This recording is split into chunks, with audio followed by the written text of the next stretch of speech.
আজ আমরা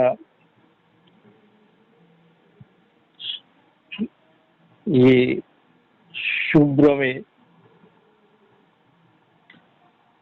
জন্ম তিথিতে সেই উপলক্ষে আমরা আজকে মহাপ্রভুর শিক্ষাষ্টক সঙ্গে আলোচনা করব।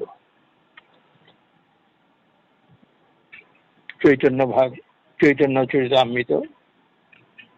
মহাশক্তিমান হরিনাম, সব্য সাধন বরেণ্য হরিনাম। যার জন্য মহাপ্রভু প্রথমেই শিক্ষাষ্টকের মধ্যে হরিনামের মহিমা বলেছেন।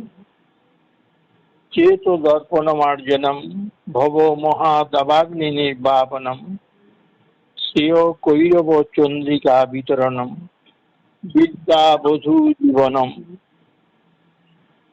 আনন্দাম্বুধি বর্ধনং প্রতিপদং পুণ্যামৃত সাধনম সব্বাত্মস্নপনং পরং বিজয়তে শ্রীকৃষ্ণ সংকীর্তনম।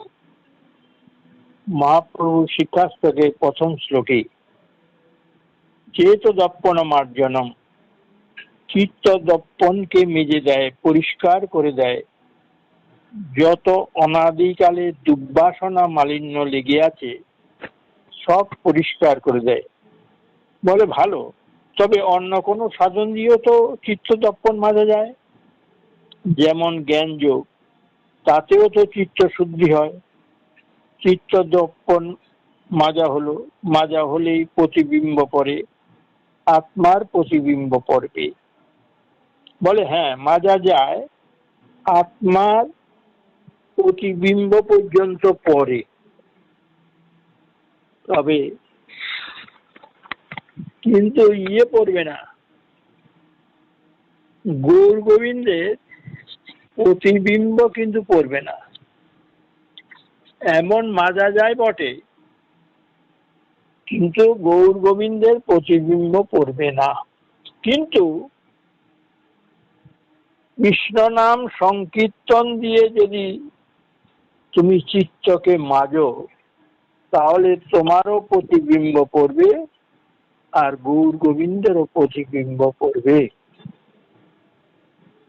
যেমন কোন ব্যক্তি বাজারে কত রকমের মাজন উঠেছে না, কত রকমের মাজন উঠেছে।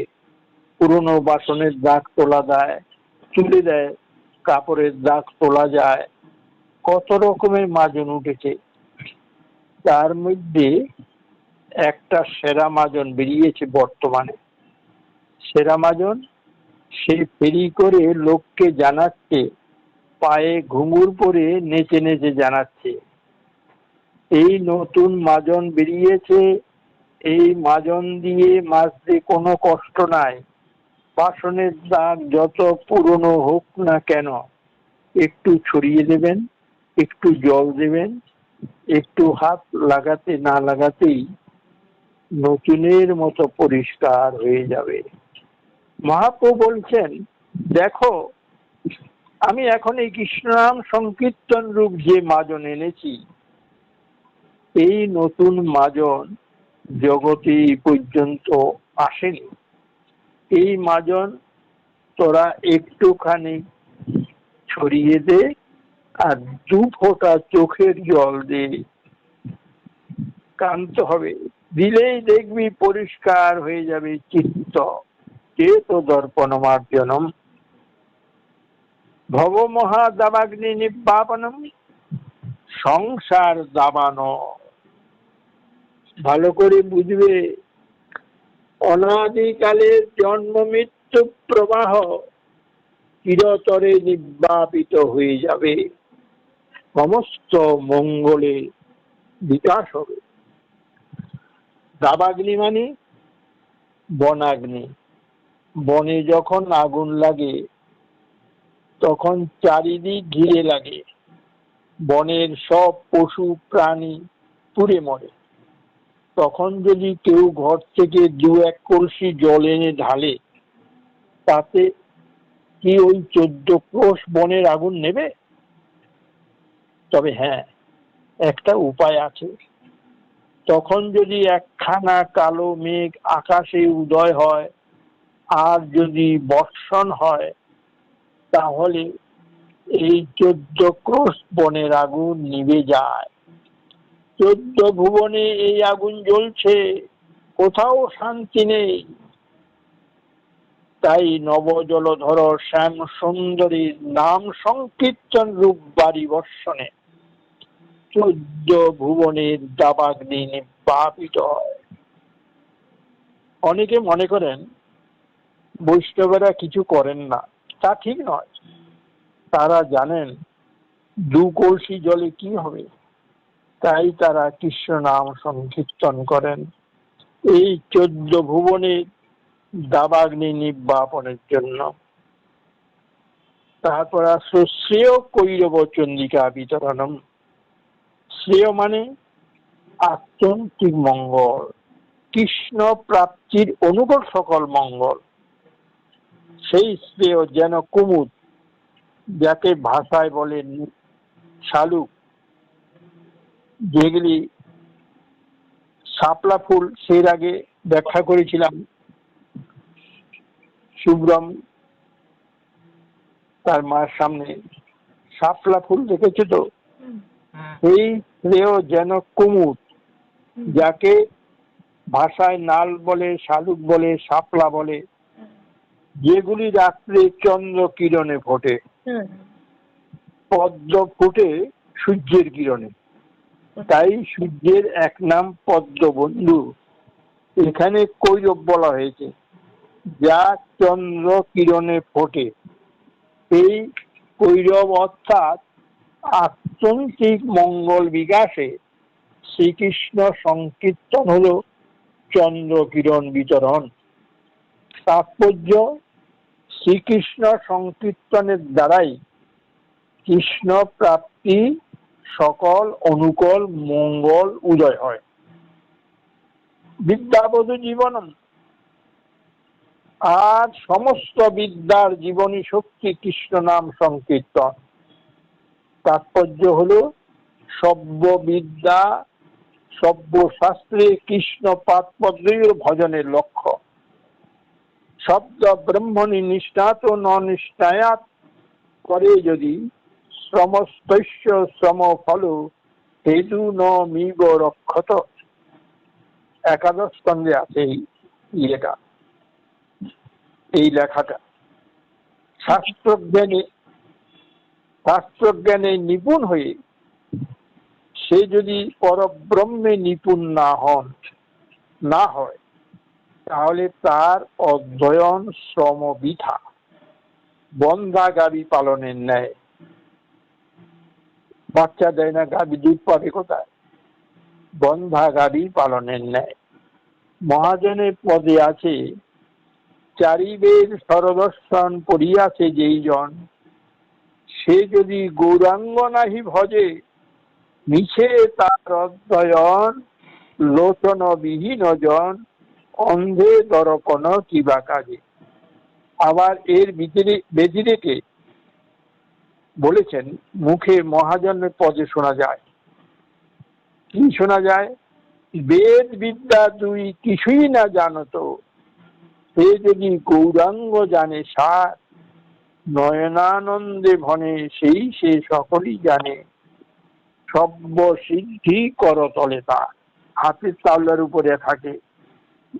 বেদ বিদ্যা কিছু জানার দরকার নেই, সে শুধু খালি গৌরাঙ্গকে জানে, তার সব্য সিদ্ধি। সে কি বলেছেন? যস্মিন বিজ্ঞাতে সর্বং বিজ্ঞাতং স্যাৎ। যাকে জানলে সব জানা যায়। ভাগবতের উক্তি, তৎকর্ম হরিতোষণ যৎসা বিদ্যা তন্মতি ময়া। হরিতোষণ যাতে হয়, সেইটি কর্ম নাম যোগ্য। সেই বিদ্যাই বিদ্যা, যাতে ভগবানে মতি হয়। আমার বাবাজি মহাশয় তার কীর্তনে বলেছেন, মানে আমার গুরুদেবের গুরুদেব বাবাজি মহাশয় রামদাস বাবাজি, তার কীর্তনে বলেছেন, চারি বেদ 14 শাস্ত্র 18 পুরাণ তন্ত্র গীতা আদি করিয়া মন্ত্র হলো হরে কৃষ্ণ নামের প্রকাশ। তাই বিদ্যাবধূ জীবনম আনন্দাবুধিবর্ধনম, আর আনন্দ সাগর উদ্বেলিত করে। প্রতিপদং পুণ্যামৃতা সাধনম, নাম নামি অভেদ। শ্রীজীব গোস্বামী পাদ বলেছেন, একই সচ্চিদানন্দ ব্রহ্ম দুই ভাগ হয়েছে, এক অক্ষর ব্রহ্ম আর এক হলো সাকার ব্রহ্ম। দুই সমান। যেমন সন্দেশের কারিগর উত্তম পাকে সন্দেশ করেছেন, একটা আমের ছাঁচে একটা আটার ছাঁচে। উত্তম পাক দুটোই, আমের ছাঁচ আর আটার ছাঁচ। কিন্তু খরিদ্দার এসে বললেন, আমেরই বা কি দাম আর আটারই বা কি দাম? কারিগর হেসে বলে, দুইয়ের একই দাম, একই পাক তো, একই পাক। তা বলছে দুটি কিন্তু আলাদা নয়। যে বলছেন একই দাম, সেই রকম অক্ষর ব্রহ্ম আর নাম ব্রহ্ম। তাই বলছেন দুই এক, অক্ষর ব্রহ্ম আর নাম ব্রহ্ম, আর এদিকে সাকার ব্রহ্ম। মানে দুটো আটার সাজে তৈরি করেছেন তো, ভালো করে বুঝে নেবে কি বলতে চাইছি। তাই বলছেন কৃষ্ণ নাম ও কৃষ্ণ এক, দুই এক। কৃষ্ণ নাম ও কৃষ্ণ দুই এক। কৃষ্ণের যেমন 25 অঙ্গে পূর্ণামৃত, তেমনি কৃষ্ণ নামেরও 25 অক্ষরে পূর্ণামৃত। এখানে 25 পদং উপলক্ষেন 25 অক্ষরে পূর্ণামৃত। দেবী পূর্ণমাসী নান্দিমুখীকে বলেছেন বিদগ্ধ মাধব নাটকে, তুণ্ডে তাণ্ডবিনী রতিং বিতনুতে তুণ্ডাবলী লব্ধয়ে কর্ণ কৌর করম্বিনী ঘটয়তে কন্যাবুদ্ধিভ্য স্পৃহাম চেত প্রাঙ্গণ সঙ্গিনী বিজয়তে শব্দেন্দ্রিয়ানাং কৃতিং ন জানে জনিতা ক্রিয়োদ্বৈ মৃত্যুই কৃষ্ণেতি বর্ণদ্বয়ী। এটা বিদগ্ধ মাধব নাটকে আছে। কৃষ্ণ এই দুটি বর্ণ বদনে নৃত্য করলে এত আস্বাদ উঠে যে মনে হয় যদি অনন্ত বদন পেতাম তাতে কৃষ্ণ নাম নটিনীকে নাচাতাম। এই যে মালা জপ করছো না হরে কৃষ্ণ, তা বলছে এই জিহ্বায় কে কি করতাম, তা বলছে এত আস্বাদ উঠে যে মনে হয় যদি অনন্ত বদন পেতাম তাতে কৃষ্ণ নাম নটিনীকে নাচাতাম। নটিনী মানে যারা নাচে। আবার ওই নাম কর্ণ ছিদ্র পথে প্রবেশ করতে থাকলে অদ্ভুত অদ্ভুত গানের বাসনা হয়। আর ওই কৃষ্ণ নাম চিত্তরূপ প্রাঙ্গণে আবির্ভূত হলে, চিত্তের মধ্যে আবির্ভূত হলে সমস্ত ইন্দ্রিয়ের কাজ বন্ধ হয়ে যায়। অতএব নান্দিমুখী, আমি বুঝি না কৃষ্ণ নাম কত অমৃত দিয়ে তৈরি হয়েছে। কৃষ্ণের প্রতি অঙ্গে যে পূর্ণামৃত আর তার প্রতি অক্ষরে যে পূর্ণামৃত। দেখো কৃষ্ণের প্রতি অঙ্গে যে পূর্ণামৃত তার প্রমাণ রাধারানীর উক্তি। রাধা বলেছেন সখীকে, সখী আমি কৃষ্ণ দেখিনি। সখী বলে, সে কি কথা, আজই তো তোমায় কৃষ্ণ দেখিয়ে এনেছি। না সত্যি বলছি আমি দেখিনি। সখী বলে, তুমি মিথ্যা কথা বলতে শিখেছ। তখন রাধারানী বললেন, তোরা আমায় কৃষ্ণের কাছে নিয়ে গেছিস সত্য, কিন্তু আমার কৃষ্ণ দেখা হয়নি, কারণ তার একটি অঙ্গে, চরণের একটি নখরে যখন দৃষ্টি দিয়েছি, নখের মধ্যে, আর সেই অঙ্গে সৌন্দর্য সাগরে চোখ আমার ডুবে গেছে। যে যে আমি তার অঙ্গের মধ্যে যখনই চোখই বলছে, সে কি কথা, তো বলছে নিয়ে গেছি সত্য আমি, কারণ একটি অঙ্গে চরণের একটি নখরে যখন দৃষ্টি দিয়েছি, আর সেই অঙ্গের সৌন্দর্য সাগরে চোখ আমার ডুবে গেছে, মানে 1000 পাওয়ার বাল্ব চোখের মধ্যে ঢুকে গেছে। সেই চোখ তুলে অন্য অঙ্গে আর দিতে পারিনি, তাই আমার কৃষ্ণ দেখা হয়নি। এই নামই কৃষ্ণের যেমন প্রতি অঙ্গে পূর্ণামৃত, তেমনি তার নামের প্রতি অক্ষর যে পূর্ণামৃত, তার প্রমাণ দেখুন প্রহ্লাদ। প্রহ্লাদ ক বলতেই কেলি ভাষায়, মানে কৃষ্ণ নামে সেটাই তো, প্রহ্লাদ ক বলতেই কেলি ভাষায়, তাই প্রতিপদং পূর্ণামৃত সাধনম। তবে যদি বলেন আমরা আস্বাদ পাইনি, সে কথা আলাদা। নাম করে আমরা আস্বাদ পাই না, কারণ আমাদের জিহ্বা তৈরি নয়। জিহ্বা তৈরি হলে এই জিহ্বাতেই কৃষ্ণ নামের আস্বাদ পাওয়া যায়। তৈরি হয়নি কেন? পাকস্থলীতে দোষ থাকলে যেমন একই অন্ন জিহ্বায় দিলে কেউ আস্বাদ বেশি পায়, কেউ কম পায়, কেউ পায় না, কেননা দোষ আছে পাকস্থলীতে। তেমনি আমাদের চিত্তরূপ জিহ্বাতে অবিদ্যা দোষ আছে, তাই হরিনামে আস্বাদ পাই না। সঙ্গীত বিদ্যায় অনভিজ্ঞ ব্যক্তির সামনে যদি কেউ উচ্চ রাগ যুক্ত সঙ্গীত পরিবেশন করে, তাহলে সে যেমন কোনো রস উপলব্ধি করতে পারে না, সেই রকম অবিদ্যাপিত্ত দোষযুক্ত আমরাও হরিনামে কোনো আস্বাদ পাই না। এই হরিনাম করতে করতে যত অবিদ্যা কমবে, ততই আস্বাদ পাওয়া যাবে। তাই শ্রীরূপ গোস্বামী পাদ শ্রীজীব গোস্বামীকে শিক্ষা দিতে গিয়ে বলেছেন, কৃষ্ণ নাম চরিতাদি সীতাপ্য বিদ্যা পিত্ত তপ্ত রসনস্য ন রুচিকানু কীর্তাদরাদনু দীনং খলু শৈব দুষ্টা সাধ্বী কমাদ ভবতি তদগত মূলহন্তি। শ্রীকৃষ্ণ নাম লীলাদি উত্তম মিষ্টি হলেও অবিদ্যাপিত্ত দূষিত রসনায় রুচিকর হয় না। যেমন পিত্ত দুষ্ট রসনায় উত্তম মিছিও তেতো লাগে, কিন্তু পিত্ত রোগের ওষুধ যেমন মিশ্রি, তেমনি অবিদ্যাপিত্ত দোষের ওষুধ হলো কৃষ্ণ নাম। প্রাকৃত রোগী চিকিৎসকের কাছে গেলে রোগীকে মিশ্রি খেতে বলে, তেমনি শ্রী গুরুদেব অবিদ্যাপিত্ত দূষিত ব্যক্তিকে কৃষ্ণ নাম উপদেশ করেন। চিকিৎসক এবং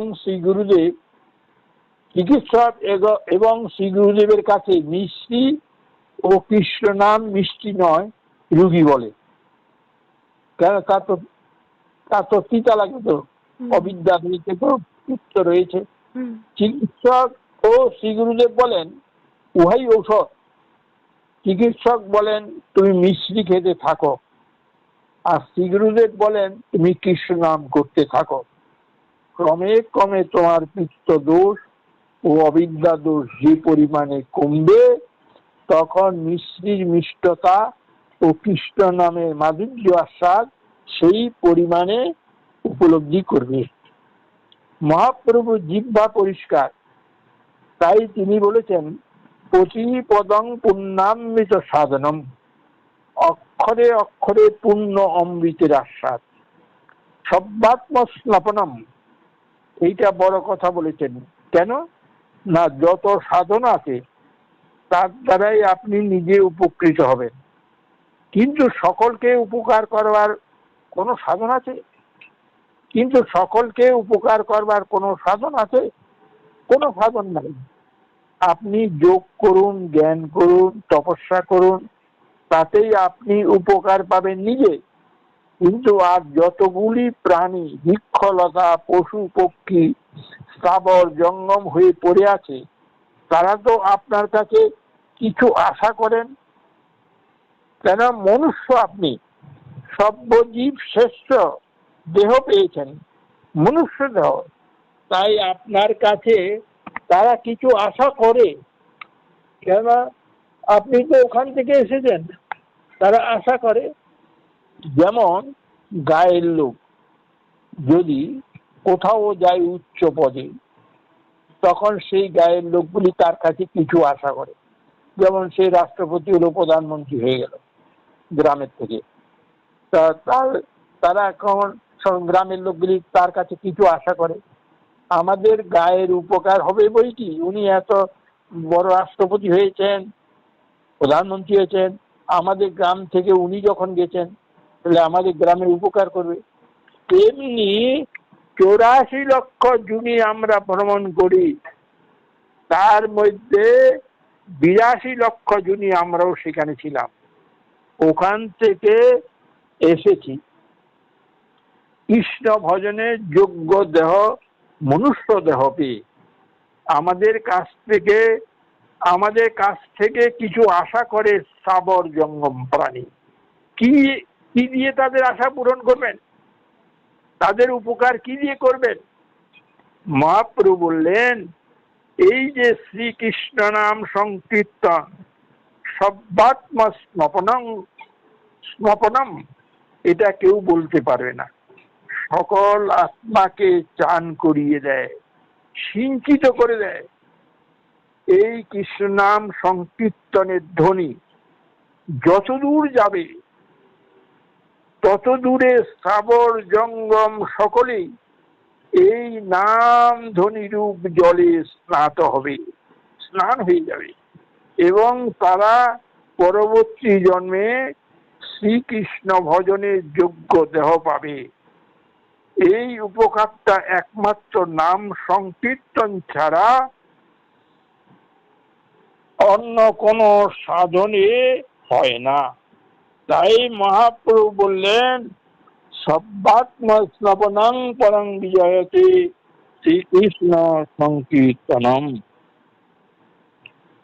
মহাপ্রভু বললেন, দেখো জীবগণ, ভালো করে শুনবে, আমার কথা নয়। মহাপ্রভু বলেছেন, দেখো জীবগণ, তোমাদের বলি শোনো, চৈতন্য ভাগবতে আছে, মুখেও যে জন বলে মুই নিত্যানন্দ দাস, নিশ্চয় দেখিবে আমার স্বরূপ প্রকাশ। চৈতন্য ভাগবত পড়লে বুঝতে পারবে, মধ্যখণ্ডে 28 শ্লোকে আছে। এই বলছে, মুখেও যদি বলে, অন্তর দিয়ে না বলতে পারে, মুখেও যদি বলে আমি নিত্যানন্দের দাস, তাহলে সে আমার স্বরূপের প্রকাশ দেখবে। এই হলো মহাপ্রভুর স্বীকৃতি। আবার নিত্যানন্দ প্রভুর স্বীকৃতি কি দিয়েছেন? দিন গেলে হা গৌরাঙ্গ বলে একবার, সেজন আমার হয় আমি হই তা। এই দুই প্রভুর দুই স্বীকৃতি। এত সহজে, এত বেশি লাভ, এত কম খাটালিতে, এত বেশি মায়না কেউ দেয় না। নিত্যানন্দ নাম যদি মুখে বলেন, গৌর নাম যদি মুখে বলেন, তাহলে যে স্বীকৃতিটা আপনি পেলেন, এই স্বীকৃতি কোনো সাধন দিতে পারবে না, দিতে পারেনি, কোনো ভগবানও দেননি।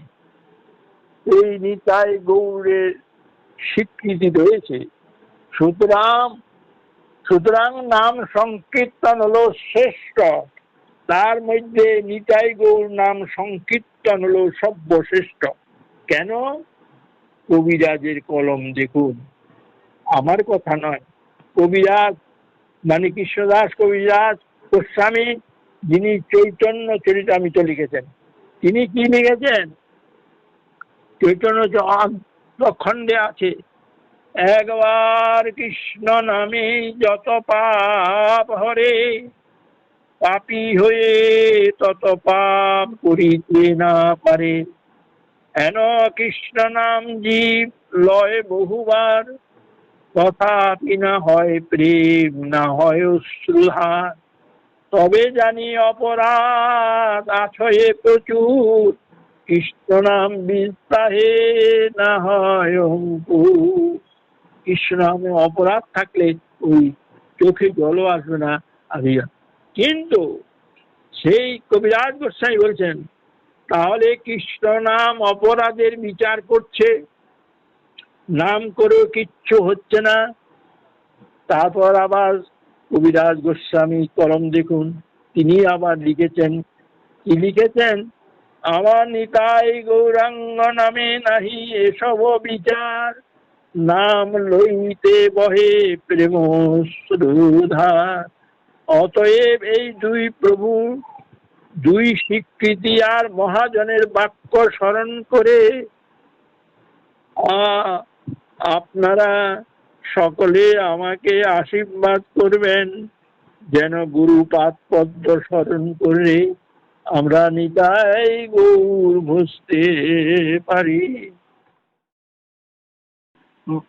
মহর্ষিকে অভ্যর্থনা করলেন, ফুলের মালা তারা দিয়ে তাকে প্রণাম প্রণাম করে তাকে মানে প্রসাদে নিয়ে আসলেন। রাজা ধৃতরাষ্ট্র ও তার পুত্র দুর্যোধন অর্ঘ্য প্রভৃতি দিয়ে মহর্ষি এত আহ্বান করলেন, যথাযোগ্য আসনে ঋষিবর উপবেশন করলেন। তারপর রাজা জিজ্ঞাসা করলেন, হে ভগবান, হে কুরু জঙ্গল থেকে আপনার আসার সময় প্রথম আগে তো আপনার কোনো কষ্ট হয়নি? এটা বলছেন ধৃতরাষ্ট্র ওই মৈত্রী ঋষিকে, আপনার রাস্তায় আর কোনো অসুবিধা হয়নি তো? পাণ্ডবরা তো কুশলে আছেন, তারা কি প্রতিজ্ঞা ভঙ্গ করতে ইচ্ছা করে? কৌরবদের সম্ভ্রান্ত তো উচ্ছিন্ন হয় না। এইরকম ভাবে তো যে ওরা যুদ্ধ করে, এইভাবে যদি ভাইয়ে ভাইয়ে ঝগড়া করে, এটা তো উচিত নয়। এটা কি করব বলুন? তখন মৈত্র ঋষি পাণ্ডবদের বনবাসী অবস্থায় ভিক্ষুকদের মতো জীবন ধারণ পদ্ধতি, ভয়ঙ্কর ভয়ঙ্কর রাক্ষসদের সঙ্গে যুদ্ধ প্রবৃত্তি অনুভব করে তাদেরকে দর্শন ও তাদের কল্যাণ কামনা করে হস্তিনাপুরে এসেছিলেন। বলছেন এরা ভিখারির মতো 13 বছর ঘুরে ঘুরে বেড়াচ্ছে, আর কত ভয়ঙ্কর ভঙ্গর রাক্ষসদের মারছে। মৈত্রীয় ঋষি বললেন, তীর্থ পর্যটন করতে করতে একদিন কুরু জঙ্গলে গিয়ে আমি উপস্থিত হলাম। এমন সময় গিয়ে দেখি সেখানে যুধিষ্ঠিরকে দেখবার জন্য চুল টুল বড় হয়ে গেছে, দাড়ি মোচ হয়ে গেছে, 13 বছর ধরে তোর আছে। তখন ধৃতরাষ্ট্র বলছে, এইরকম অবস্থার মধ্যে যে আমরা আছি, তারা কি আমাদের ওই ওরা ব্রত ভঙ্গ করে আমাদের হস্তিনাপুরে আসবে? মৈত্রী বললেন, শোনো, ধর্মরাজ যুধিষ্ঠির কাম্যক বনে বাস করলেন, মানে যেটা বৃন্দাবনে কাম্যবন আছে না, ওখানে ওরা এখন ওখানে বাস করছেন কাম্যক বনে। তপবনবাসী জটা অদিনধারী যুধিষ্ঠিরকে দেখবার জন্য কয়েকজন তপস্বী এসেছেন। তপস্যা করে তারা ওই যুধিষ্ঠিরকে দেখতে এসেছেন। এটা কি বাপি ওই অজ্ঞাতবাসের 13 বছর যে অজ্ঞাতবাস, আচ্ছা আচ্ছা, হ্যাঁ ঠিক আছে। ঠিক হ্যাঁ, আছে, হ্যাঁ হ্যাঁ অজ্ঞাতবাস ছিল তো। হ্যাঁ হ্যাঁ হ্যাঁ। তো ওরা বলছে যে কেমন ওরা আছে ব্রত ভঙ্গ করে 13 বছর কেন করবে এখানে এসে, হ্যাঁ, হ্যাঁ, হ্যাঁ। তা আমাদের কাছে আসছে না কেন? আচ্ছা। আপনি তো ওখানে গেছিলেন। হুম হুম। তখন যে তারা এই বিষয়ে তাদের জিজ্ঞাসা করলে তাদের কাছ থেকে রাজসভার কপট পাশা খেলার বিষয় শুনলাম। আচ্ছা। কপট পাশা খেলা ওই মৈত্র ঋষি বললেন, ওই যে যখন যুধিষ্ঠির কাছে ওই তপস্বীরা এসেছিলেন তখন যুধিষ্ঠির বললেন এইরকম ভাবে আমাদের কপট পাশা খেলে এইভাবে আমাদের হারিয়ে দিয়ে আমরা এখন 13 বছর জঙ্গলের মধ্যে বনের মধ্যে ঘুরে বেড়াচ্ছি। হে মহারাজ, তারপর এই কুরুবংশের